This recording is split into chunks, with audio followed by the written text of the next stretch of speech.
Hello, everyone, and welcome to another episode of the CFS Health Recovery Podcast.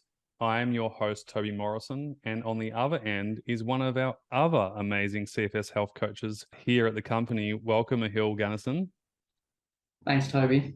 G'day, Stoked, everyone. stoked to have you here, dude. Your story is really unique. Obviously, a lot of the members know who you are, but people in the outside world, they don't know who you are at all, most likely. And so this is really special to have you on. And today we're going to be talking about some common problems that you see initially with people who are just starting their recovery journey. I'd love to speak to that today. But just a backstory, let's just go rewind a few years. Ahil was actually a member of the CFS Health Recovery Program.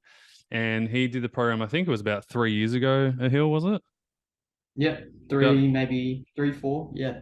Yeah, and so you've got a kind of a health coaching background, and then, you went into the program because you're struggling with chronic fatigue syndrome. And basically it was like a 2-year journey. You went through the mentorship program, and then you went into lifestyle integration. And as you were kind of getting better and, you were starting to move forwards, you went back to your study, you completed your studies and became a full-time health coach through naturopathy, becoming a naturopath. And also your Chinese medicine background too, which is really, really cool. And as you finished the program, and I remember you sending me a message and you said, thank you so much for everything. It's just basically changed my life and I'm living my life fully now and I'm doing this and I'm doing that. And I just felt like, I think you'll be really great here at CFS Health. So I reached out to you and said, hey, do you want to potentially have a chat about you coming on as a coach here? And so, the rest is history. You've been with us for a while now and you're helping, a ton of our members start their recovery journey properly. So, it's been a journey, but yeah, if you want to share what it was like at the start for you when you went through the program, and then I'd love to speak to some common problems that you see as a coach. Yeah, totally. G'day, everyone. My name's Ahil. Mm-hmm. So, a little bit about me. I'm a naturopath and acupuncturist by trade. So, I had CFS for about a year, just totally burnt out, doing way too much, pushing myself way beyond to the point where one day I just had a severe crash. And that was the kind of start of my CFS journey. I was still going to uni at that time. I was constantly pushing and crashing. It was really difficult, a lot of anxiety, a lot of depression, and I was never bedridden, but I would be constantly fainting. I'd be walking around or I'd be in the car, and then all of a sudden I'd start to black out. So for me, that was really scary. Had some pretty close calls as well. For about a year, I tried everything, tried changing my diet, tried just totally resting and doing nothing. Had some Chinese medicine and acupuncture because I was studying at that time as well. But I just couldn't seem to get over that pushing and crashing. So about a year, I was dealing with that. And then I found out about the program and I just joined. And the only thing I really wanted from the program is to stop pushing and crashing. And I got that and I got a lot more as well. And now I'm working full-time naturopath, acupuncturist, training almost every day, doing yoga, qigong, and just living a happy, healthy lifestyle. What's it like now giving back to the people? It's really awesome, actually. So many people paid it forward to me with their experiences, and being able to do that and help people on their journey, give them hope, reassurance, guidance on their path in their health and their recovery. Yeah, it's very, very special, and I feel really blessed to be able to do this work. Yeah. Yeah, it's powerful. One of the things that I love about you, Ahil, is how you think. And I've been on your coaching calls and watched you help a bunch of our members. I love how you take your time to think and really think about the people's questions or problems that they're experiencing and then give them a really good, tangible solution. And I remember one specific coaching call you had, and this particular member was really struggling with their baseline and they were constantly pushing and crashing and constantly like just overdoing it all the time. And as soon as they felt good, they would go and do a million things at once and just fall in a heap. which I think is so common, right? Like I think everyone who goes through this experiences that. But I loved your analogy about the red line. Can you explain what redlining means within your baseline? And for anyone who doesn't know what baseline means, basically baseline means being able to do what you can do without feeling any worse than you currently do. So it's about creating an environment where you can perform your day at the appropriate level that's appropriate for you, and then move through that and expand that over time so you can move forwards without feeling worse all the time with this pushing and crashing. It's all about stabilizing so you can progress. But yeah, tell us what redlining is. I thought it was absolutely brilliant, man. Like it's a cool analogy, and I think that everyone will find it really helpful. Yeah. So say this is your baseline, and this is what you can do. And if you go all the way to one side, which would be the kind of pushing and crashing, that would be redlining. And the way you know your baseline is you have pushing and crashing on one side, and on the other side, you might just feel like you've got almost like an excess of energy, which can feel like anxiety, like you just have so much in the tank. Yeah, it's like you're not So expending any energy, you're like resting too much, and it's not working either, right? yeah, exactly. So whether you're going all the way on one side or all the way on the other, your baseline won't really grow. So you want to be in that baseline, whether you're doing maybe a little bit more than ideal, but you're not pushing too much, or you have a little bit extra in the tank, or you're there in the middle. But just by being within those boundaries, doing the right thing, over time, that baseline will increase more and more and more to the point where you stop pushing and crashing. You eventually grow your baseline and you just get stronger, healthier, and being able to do more and more in your life. Mm, amazing. And when you stop pushing and crashing and you start to stabilize and you start to expand, what kind of happens is your health increases and your symptoms decrease. And that's just a natural byproduct of getting healthier. Your immune system gets better, your sleep gets better, your nutrition gets better, your gut health gets better, your mindset gets better. It's like a flow-on effect. I remember you asked such a powerful question to this person who was struggling, and I think there's obviously a lot of people watching this right now, maybe in the same vote. Do you remember the particular question that you asked this person when they were redlining? I don't know if you remember. I think I do remember it was like, why do you feel the need to always redline? Interesting. And I think it's a great question to ask because, and I can't remember exactly what this particular person's reason was, but there's usually an underlying reason. Like what are some of the common people's feelings of redlining? What do you think they are? Like, is it this perfectionist, I must get everything out of my day? Tell me some common themes that you see. Yeah, I think perfectionism would be definitely a big part. Mm. And then also that kind of like, I always must keep going. I have to push myself to the limit every day. If I'm resting, I'm being lazy. Yeah, I never thought of it like that, but that's so true. I'm sure so many people feel like that. If you're resting, you're failing almost, which is just wild. What can people do to stop redlining? Like, what are some frameworks or ideas on how they can stop this perfectionism? I must get everything out of my day. Yeah, I would say that there would be kind of, in my mind, there's two aspects to it. One is just the practice of doing it, of actually just resting and being okay with it. Mm, I think that is one big thing because you can tell yourself all the right things, but if you're not actually practicing it, then you're not going to get the benefit. So, one aspect would be just practicing it, just being okay with taking some time off, chilling out, meditating, whatever it is for you. And the other thing would be the mindset. And that's where it can have a big impact, having little prompts, CFS Health YouTube videos. Before I was even in the program, I would watch them almost daily, mm, different ones. And having those little thoughts that by taking time for myself, I'm doing myself and everyone else a favor. mm. Kind of reframing your thoughts there. With the physical practice, one thing that I think is really helpful is like knowing there's going to be a bit of resistance there. So like when you are taking some time out and putting some energy back in, we call this energy in work, working in, there might be a little bit of resistance initially for the first 5 minutes when you lay down to put your legs against a wall, or you do one of the restorative breathing exercises, or you're doing a non-sleep deep rest exercise, in brackets, yoga nidra. There might be that 5 minutes where it's like your mind's running, you're going, oh, this is bullshit. Like, why am I doing this? Or there's a narrative and a story running around. But if you can just kind of get through that initial resistance, and then the practice actually gets easier, and then you almost want to keep doing the thing.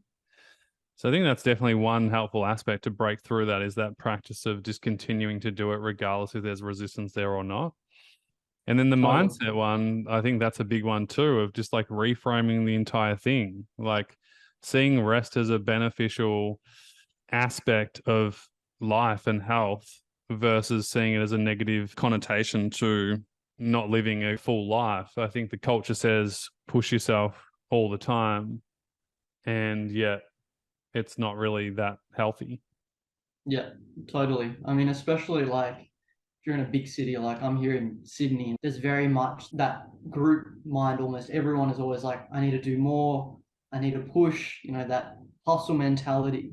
Mm, And I think that's why burnout and conditions like chronic fatigue and fibromyalgia are so common and on the rise as well, mm, because that mentality, that push yourself to the limit and beyond, is so pervasive. mm. Yeah, there's definitely like a narrative and a culture. If you're not pushing, you're failing kind of thing, or if you're not hustling, you're failing, and all that kind of jazz. Can we talk about like no pain, no gain? Because I think that's a common myth that we grew up in, of no pain, no gain, man. Like you got to push yourself to get the results. The practice of the baseline is to stop that. But I did have a client once who was constantly pushing herself to the point of pain. And when she came in and we set up her movement program for the first initial instance, when she was ready to do that, it was like 3 minutes on the floor of some light stretching and some restorative movement. And I said, all right, stop there. And she looked at me and she was like, what? And I'm like, yeah, stop. Like, that's enough. Come back into the office now. And she goes, what do you mean? And I go, well, you're done. She goes, but I'm not even in pain yet. I'm not even exhausted yet. And I said, that's the whole point, silly. This is why you're coming in and doing this, is because what you've been doing hasn't been working. And we need to stop before you get to the point of pain or exhaustion, because that's how we're going to build you up appropriately over time. I don't know if you've had an experience with that or members who have been struggling with that, but yeah, I'd love you to speak to that for a moment as well, about this no pain, no gain mentality. Yeah, I think that just ties into what we're just talking about with kind of the societal view of growing, evolving, improving our lives. That no pain, no gain mindset is what is making these kind of conditions so common. And I will say on that as well, when I was going through my recovery, we all have different things that we need to do. Some people have kids, some people have to work, some people have to study, whatever it might be. That even though we're recovering, like it might not be the optimal conditions. And when I was in my recovery journey, I was still studying full time. So going back to the baseline, when I came into the program, I stopped pushing and crashing, but I was still always kind of in the top end of my baseline. I would have symptoms, but I still recovered. The point I'm trying to make is that for people to know that the no pain, no gain mindset is not useful, Mm. but know that it's still possible to recover even if you are in pain. I'm not sure, does that make sense? Yeah, I'm going to bring this up on my iPad so people can see, but there's an upper limit and a lower limit. And the really helpful diagram, if you're watching this on YouTube, you will see it. And basically, it's like you're in green, Your lower limit's like 1, 2, 3, 4, 5, and it's like dark green to light green. And then from 6 onwards, it goes from like yellow, orange to 10, which is in the red. And so, you know, depending again on where you're at in your recovery, if you're like in stage 1, your capacity is going to be much smaller. Right? So obviously, Ahil, you weren't really at that real low level of a stage 1. By the time you came into the program, you might have been in stage 1 before the program, but when you got to the program, you were more in stage 2, where you were kind of, you know, bouncing between tired and wired and overdoing it, but not fully feeling horrible all the time. So, you know, for you, and you can correct me if I'm wrong, but you could bounce between these two areas, between like a 7 and a 2. You know, you could bounce between those two, and that was within your current capacity. Now, of course, if you push yourself beyond your means past a 7, 8, or 9 in terms of rate of perceived exertion, meaning that 10 is the maximum output you could possibly do, that would be too much and it would send you back down the spiral and you'd feel way worse. So for people at home, you know, you can use this graph and go, well, having breakfast, doing my daily routine around the house, and speaking to a friend once a day is only like 3 out of 10 in terms of effort. Well, then that's great. You know, it's not going to be too much. But let's say if you have to go to study full time right now, or even part time, and that's too much, and we just know that that right now isn't in your current capacity of your baseline, and that's okay. But over time, as you start with where you're at, you're going to build. And so this little bar, it goes from super, super small to, as you start to get better and stronger and healthier, the capacity gets bigger. And it really means that you can do whatever you want, whenever you want.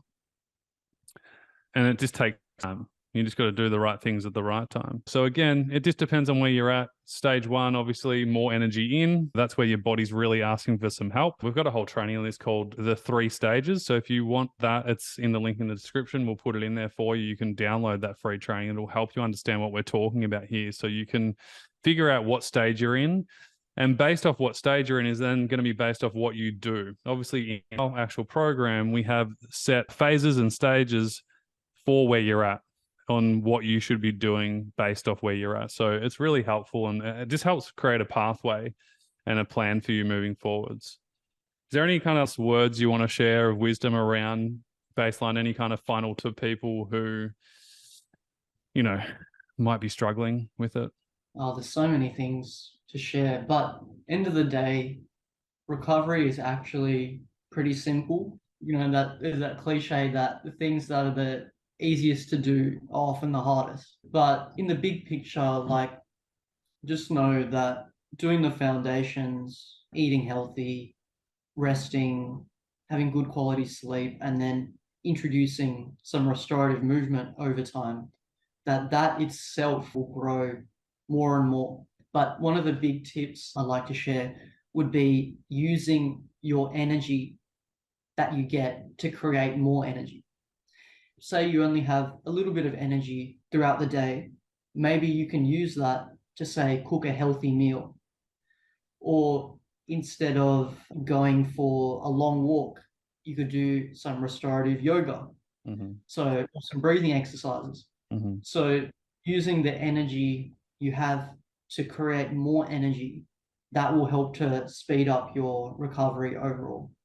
I love that. Yeah, because it's so easy for people to expend their energy on things that don't serve them.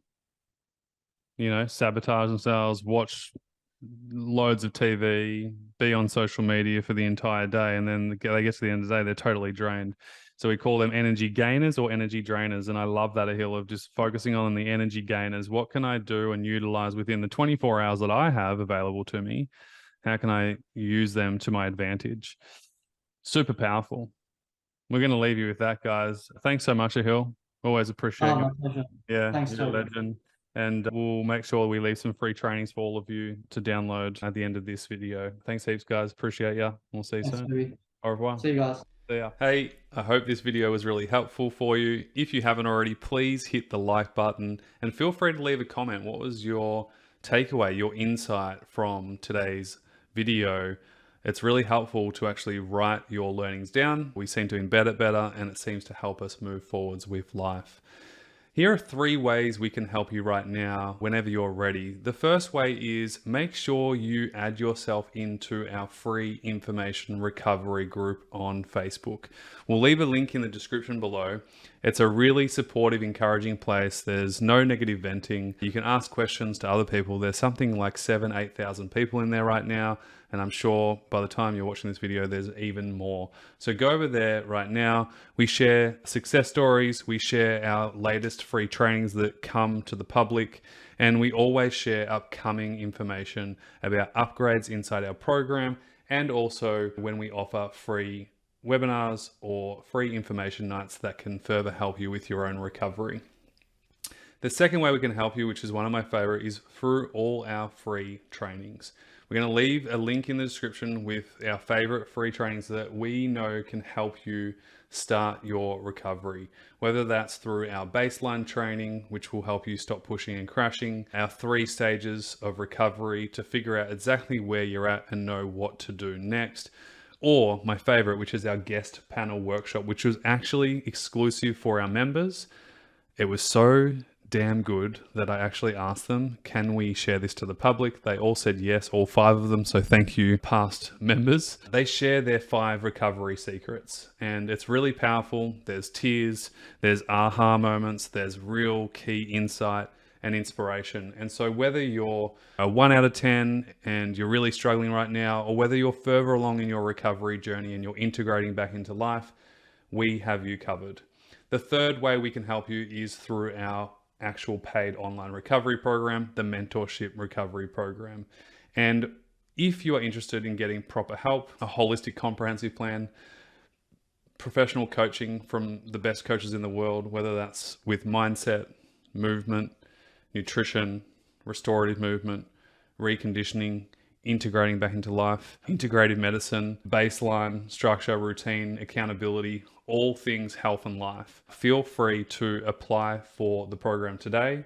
All you need to do is click on the form, cfshealth.com/form, fill out the short 2 to 3 minute form application, and the team will be in touch with all the details that you need to know about the program via email.